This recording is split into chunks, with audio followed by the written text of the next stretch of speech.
Inside IT Automation, a ScriptRunner production. Yeah, hello everyone. Welcome to a new episode of Inside IT Automation. And this time, again, a very special guest. It's Piotr Tarnawski, aka AngrySysOps. And I know you online from all the things that you do on Twitter or X and on YouTube. And so I think you're a senior system engineer at Salesforce. You're working with VMware quite a lot.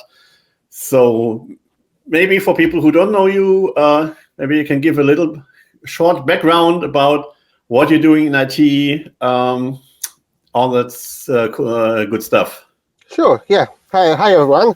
Welcome, and welcome for having me. Yes, I am senior system engineer for Salesforce.com, and I am responsible for our internal infrastructure. I cannot go in too much in-depth details, but I'm on the part which I'm taking care of on-premise infrastructure, hence working mostly with VMware. However, we have a different vendors and big diversity as well.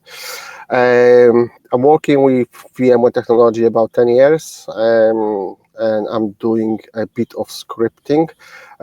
I am honored that you just spot me because I'm not a coder. I'm not like a big scripter, in my opinion.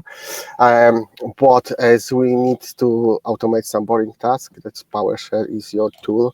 And I like PowerShell because it's quite easy compared to programming language. The scripting language is something which you can do in one-liner, which otherwise you would have to do like more complex code. So yes, that's me.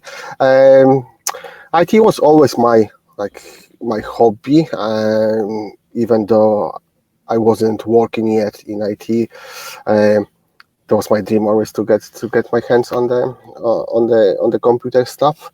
For the most of the time, I didn't know what I want to do, and I thought, to be honest, that I'll be network engineering.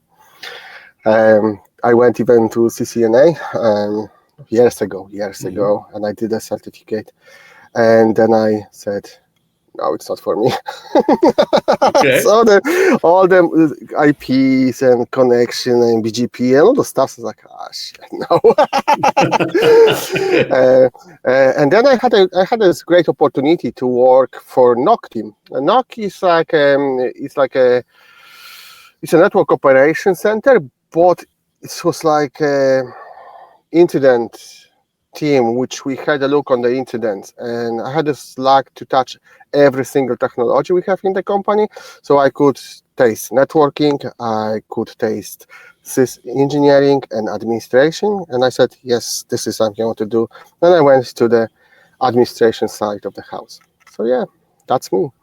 Nice. Thanks a lot. Yeah, but your statement about PowerShell scripting, it completely also relates to me because I'm not a developer. I'm coming from a system engineer administration background as well. Cheers to that. Yeah, it's a water, by the way. It's a water. Of course. And so I can totally relate to that because that's for me also the beauty of PowerShell. It's yes, there are developers using it, but also, of course, maybe they combine it with .NET and things like that. But for me, it's just a technology that enables, I would say, every IT professional with any background to automate stuff. And that's what is really, I think, really the great thing, especially, I think, in the VMware space, because I think VMware was one of the first vendors that came up with their own module, PowerCLI. And I think from what I saw and I heard from other people, it's one of the best documented modules as well.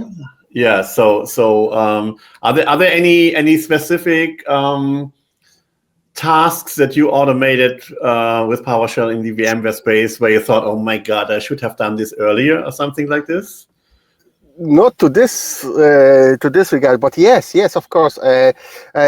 PowerCLI, like, to be honest with you, for me, it's like it's so well combined that for me it's like one and the same thing. And I know it's wrong, but if you type PowerShell or PowerCLI, it's the same. It's a module for PowerShell.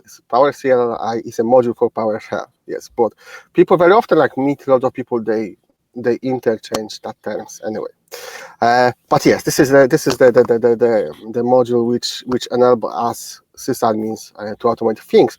And to be honest with you, the biggest project we had and we did was a automate patching, ESXi patching. Okay. So it was an easy task, but it was doable. So I will give I gave it a speech on the last year VM Explorer about this. Obviously, it's only high level, which I will short this here now for you if you want. Sure.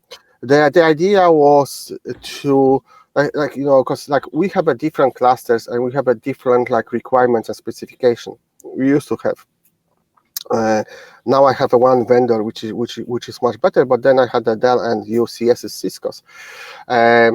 So the patching is quite complex things, and especially once we add a hardware firmware patching as well for the ESXi's for the hardware. So it took us about 2 weeks to patch everything with automation. Last week we did it over the 3 days weekend, so Friday, Saturday, and Sunday was done. And the idea is that PowerShell will pull the last 5 images. From these 5 images, we are choosing the one we want to apply. Mm-hmm. We run the command to apply the image to the cluster. And the first thing is first, we are tagging the systems. So we're tagging systems against GPU, no GPU, vendor, and the other requirements. Through that tagging, we apply the correct add-ons with the image, and then we run file with a schedule. So we are putting to the CSV file what time and what cluster should be patched, because some cluster has to be after hours, some are in the data center, so there's a vMotion, so it doesn't really matter. But the Robo or the small offices, they have to be done after hours. So we just apply the CSV, and then PowerShell runs patching according to that schedule. So big win for us, and thanks to PowerShell. And we add as well automation. Not automation. We patch the engine who runs that automation, because we used to use the Windows Task scheduler. But we changed, and now we are super this infrastructure as code. So we are using GitHub runners and GitHub actions, which manage the automation, which manage running scripts. So it's almost fully automated. It's just a one click of the button now and run the scripts. So yes, but as well as a trivial things because when I start to work with VMware, I don't know how it's now. Maybe that changed, but I hate host profiles, because they were good for one thing. For my use case was for the changing root password, but otherwise there was always something wrong with them, some problems. So what we did to keep our infrastructure, secure and in the shape we want to have it, we use the PowerShell again. So PowerShell checks from the very serious things like SSH access, lockdown mode, etc., to trivial things like if VM has a ISO attached. So what we did, we took the guide handling from VMware, and we apply all those settings through the PowerShell to our hosts. And I have a script which runs twice a day, morning and evening, and checks if that is according to the standards. If not, it runs action to bring it back. So let's say I need to investigate something, and I need to access my ESXi host. So I open SSH, I disable lockdown mode, I do my stuff, and then I'm going for the coffee, and I forget to put it back on. And it was very often like this. And let's face it, no one will remember. Maybe someone will, but most of the people will forget to switch them on. My script, in a few hours, we make sure that host is locked and SSH is disabled. So those things. But now, very trivial thing, like now what I'm working actually today on is a very trivial thing, because I am on call. So on call is like if something wrong, they call you in the middle of the night and say, listen, we have a problem, blah, blah, blah. And I have a scheduled power down and power up in some office. I think it's in Brazil. I'm based in Europe, in Dublin. So once they are powering this building up, it will be 3 a.m. my time. And I don't want to wake up. So what I'm doing now, I'm just writing a small script, excuse me, in PowerShell, which will check if the host is maintenance mode. If it is, it will exit maintenance mode, and it will check if the VMs are powered off, and if they off, it will power on. And I'm just running that script from 2 a.m. to whatever time it is, and that's why they will not call me, and I have a good night's sleep. So you have a good night's sleep. Excellent. I mean, these are all excellent use cases you just described, and I can imagine that you're working in a really complex, huge environment, which saves a lot of time, and you get a consistent process every time, especially for the patching, right? I mean, this is. Oh, that patching was big thing, big win for us. It's so easy now. Yeah. So. How did you discover PowerShell directly when you started to work with VMware? Was there some special occasion when that happened? No, I knew that PowerShell exists from the Windows administrator perspective. So I had I taught PowerShell with user administration through Active Directory, simply password changes. But the really hands-on came with the VMware environment, and then I learned from my colleagues, and the people who knew better, and that's what we started digging in. And then I was looking what I can do to make my work easier and faster, and less boring, and that's how it came to life. Yeah. Great. Yeah, this is. I think this is the best way to really have some real life challenges, and then you start using PowerShell, and you see, okay, now it's faster, it's consistent. I don't have to wake up at night to do things. This is it. But that's kind of because the guy called me hey, you on call? I said yes, and you have to wake up. I said, what's going on? Yeah. That can be done by PowerShell. So okay, I will just run the script. Don't wake me up. That's awesome. So what I realized when I look at what you write about on Twitter, and by the way, you have a YouTube channel. I think we should also talk about a little bit. I saw you're also started to cover things like Nutanix, I think. So yes. So, and I was wondering, of course, with the shift of now VMware is part of Broadcom, because I had a couple of conversations with customers of ours who are thinking about maybe not completely removing, but adding or moving workloads to other platforms, like maybe Nutanix. So do you see this as well, from your perspective, that there are things, there's a shift happening? The shift is happening, but I think it's not. Now I know that you will kill me, but I think it's not a totally Broadcom fault. It is, maybe it's not. It's lack of communication from VMware perspective to customers. Like the last news about 72 cores and the licensing model, that was so not clear. And when I talked to my TAM, which is the person dedicated from VMware to my team, and they couldn't give me a straight answer. And I said, listen, my upper higher manager listened to this, and they said, we have to do something. And you guys do nothing to say, no, it's not like this. This will, because it's not straightforward 72 cores. It's a bit different thing. But yes, people are moving away. They want diversity. I did myself. We ran the discovery who could replace our infrastructure. And for the functionality wise, the Nutanix is the closest now. However, if you want to change to Nutanix, you would have to change your hardware as well, which is not that easy. So what the people are doing, like from what I know, they are changing to KVM solution.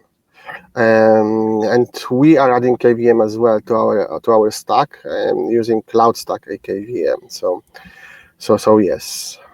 Okay, but this, I think, so what I realized, because I think we just really had the first customer where they changed the automation that they do with ScriptRunner from VMware to Nutanix, and thanks to PowerShell, of course, you can do it, right? So it's again, I think a positive thing for people who are knowing PowerShell. If there is a shift for whatever reason from platform A to platform B, and it might be VMware to Nutanix, or it might be Azure to AWS, you still have PowerShell in your toolbox, right? Yes, of course. Yes, PowerShell will be there, and especially if you change it to Azure, which is Microsoft, and of course there's a PowerShell over there. And again, it's object scripting, but it's easy. And you can find there is lots of like examples for the modules and how to run them. And the beauty of it is this one liner. You can shoot everything in one line. So not everything, but you know what I mean. Like most of the stuff is one liner. So you can start very, very easily, very quickly, and then you can move on to more complex scripting. And exactly. That's exactly my approach as well. So to shift gear a little bit. So you started at one point your YouTube channel. And you're covering a lot of different topics. So how did this came about? And why should, of course, people start to subscribe to your channel? To stay up to date, because I'm updating you on the latest news from VMware world, and as well as I'm showing loads of stuff. So I want people to learn, and I find I don't want to be bad. I don't want to read too much. No, I like reading books and stuff. But if there's a documentation, I just I discouraged by the length of it. So I'd rather to watch some video when someone will show me step by step how to do stuff. What I found is many videos showing even step by step, they're skipping some steps. And I couldn't find a good video about Dockers. And I think I did one video how to install a Docker and something else, I can't remember now. And the best video I found, the method didn't work anyway, because the guy just skipped the step of configuring network. So I am aiming for my videos to be that if you follow them step by step, you will get the results. Cool. And this is to share knowledge with the people. And that's it, basically. That's it. Like, I'm not like of course I like to have like a loads of subscribers, but I don't treat that as my earning tool. I don't have monetization on it because I don't have this many million hours of watch. Not yet. It's not a goal. Hopefully, one day this could be like some additional money. I don't say I don't like it, but it was my goal, like, otherwise I'll be doing this video game streaming. But I like exposure to that. Like it's kind of, for me, it's kind of brand building as well. So I was invited to your podcast now. I was invited to VMware podcast a few times. Thanks to that, I got recognized, and this for me is a brand building. But if you want to get the knowledge about the VMware, and now I'll be doing as well the clouds video as well. So please subscribe to my channel. It's YouTube. It's at AngryAdmin. There you are. And we will definitely also put the link into the description to your channel, because I think that this is what you described is really so important. So to really have a cookbook that doesn't skip anything, so you can really trust. Okay, if I'm following along, I get the job done, and I think this is super helpful. And I think also, I guess it's for you also kind of relearning thing. Like, okay, how can I explain a specific task in a good way? So it's also kind of a narrative, and people can follow what Yeah, needs to be because done. if you do that, and then you see, because you know your stuff, and if you do something, you do like automatically, and you know what to do, you know the steps, and then if you want to explain someone, you just say, oh, I think I skipped that step because it's important. You know about it, but for you it's just so trivial. But for someone who's doing that first time, it's not. So you have to go back and say, okay, so I need to add this to my tutorial. I need to do this and this and this. And that's started because I start doing the video for my team, like, so they want me, oh, can I record a meeting with you so I can learn? And those stuff, and because I was doing that, the YouTube channel came to life. So. Yeah. Nice. I love it. So, definitely people, should subscribe to your channel. And what I also found out, that you also start to make videos on AI. So I think this is another topic. Yes. We need to talk about. So what's your take on AI? Yeah, so I have such a box of mixed feeling about the AI. I love it in one hand, and another one I hate it. So I start testing AI and had a look in the AI world because it's so fast paced as well. It's changing every day. I'm doing as well the other channel, the Polish channel with my Polish colleagues. It's called Virtual Dinosaurs. It's in Poland, and we did one episode about the AI. And before it's been edited, that information was outdated already. Yeah. So let's not release that one because it's outdated. So I think AI is a great tool for learning purposes. Like if you want, it creates the scripts. By the way, it still has this problem when it's create a PowerShell script, and it's using this restricted variables, so it won't work. It still uses a host as a variable, which you can't use it because it's reserved for the system. But it's getting better. Like my first tests for PowerShell, they were completely failures. Now it looks better. It's still like I still haven't come across the script which was like working on the first run.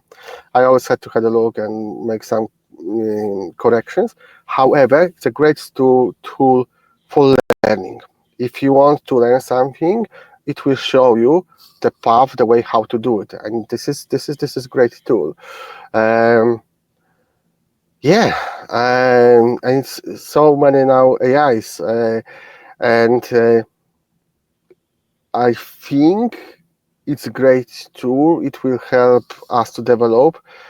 Will this take our jobs? I don't think so. It may reduce the jobs which are repetitive, so like a customer care to some degree as well. It's not. It's not. You always need to have some kind of human connection on the end of the line if you can't reach what you want. But yes, the repetitive task, they can be replaced. And the AI will go better and better to this stage, and now mark my words, to this stage that it starts to get worse. Because what's happening now is AI is learning from the things we created. We as a human beings, we created. Yes, it's use our. It cannot program. It was learned to program from what? From the codes which are there online. Yes, from our knowledge. It cannot come up with the new language. You cannot ask. You cannot ask. You can ask, but it won't happen. Create me new brand programming language from scratch. It won't do it. I try to do it for one of my because now my big goal is to write a book, because I have this vision in my head, and my sci-fi book, which I'm writing for 4 years already. Oh wow! Okay. I have this idea in my head, and I just sometimes in the evening I put on paper, not on paper, on the screen of my computer, because I'm not doing the hand. But anyway, I want on the one stage to use the language like Tolkien made his own language, or Klingon language, and I ask AI, do me some kind of this language which has a grammar and the wording and everything, which is made up out of, like, let's say Polish roots and Eastern languages, but something which is not understandable, but has its own principles and grammars and everything. And it couldn't. It just gave me like, principle, this language should have this, but it couldn't give me that backbone of the language on the structure. So so this is it. So I think that AI, like now I'm using as well Sora, which can create up to 10 or 20 seconds like a video clip, which is great for like, it's great. So on the one stage, it will be so powerful that you will get the video created by AI, which will be okay. But on the one stage, there will be no new ideas. All ideas will be repetitive and the same and the same and the same, because people will lose creativity.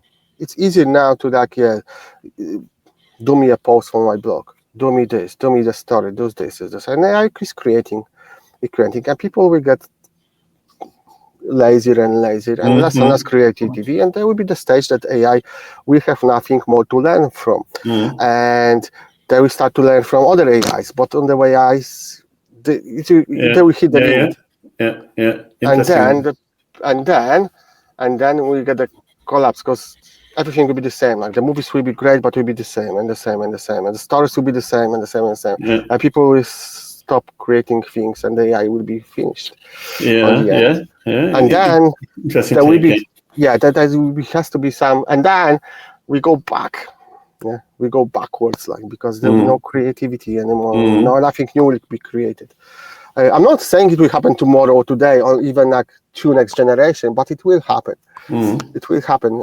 Right now, I'm looking at my kids, and I'm sorry for them, because the content is so poor and stupid nowadays in the social media.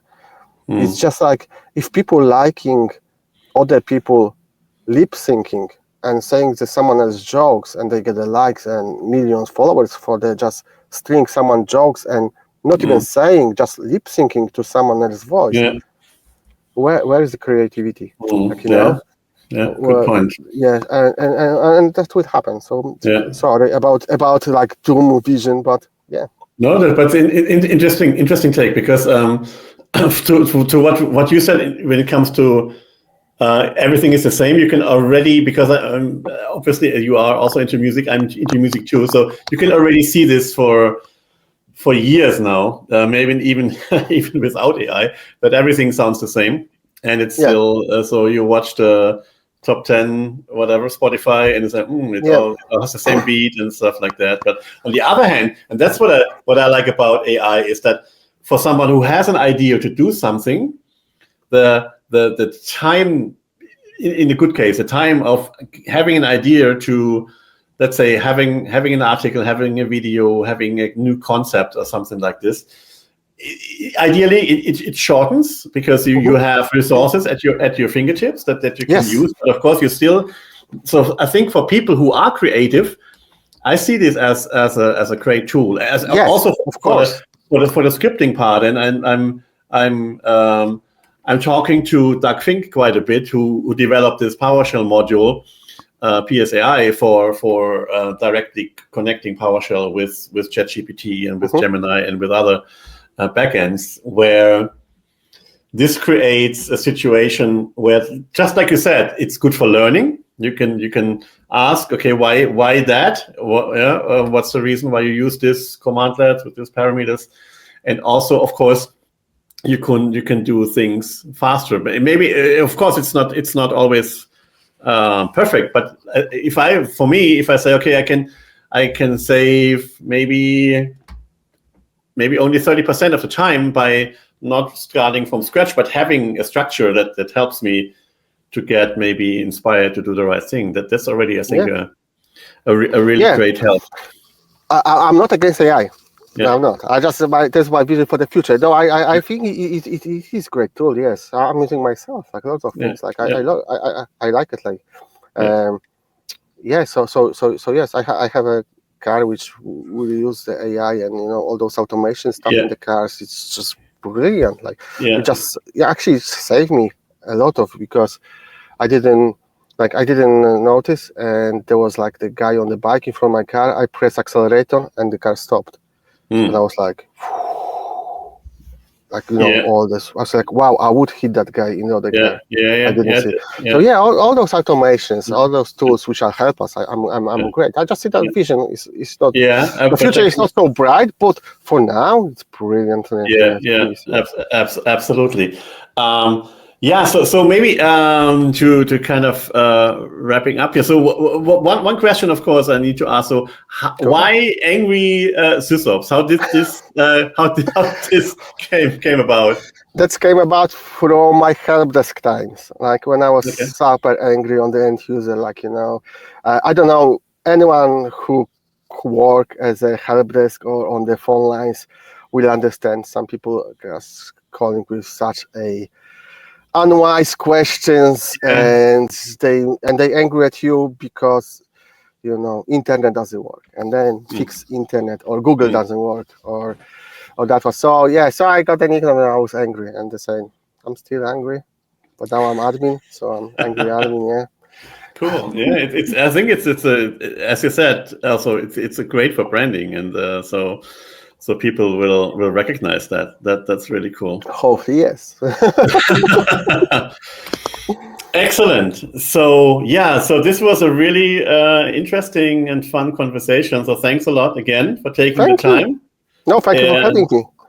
And as mentioned earlier, so we will put all the links so that people can follow you on YouTube and on Twitter or on X, and finding out what's next. So I guess because there will be new videos coming constantly, new videos coming from the cloud series. So our next video is about KVM. It will be a short video, like general how to install KVM. But the more in-depth video which I'm preparing will be about the cloud stack. So the cloud stack is kind of like you can compare to vSphere.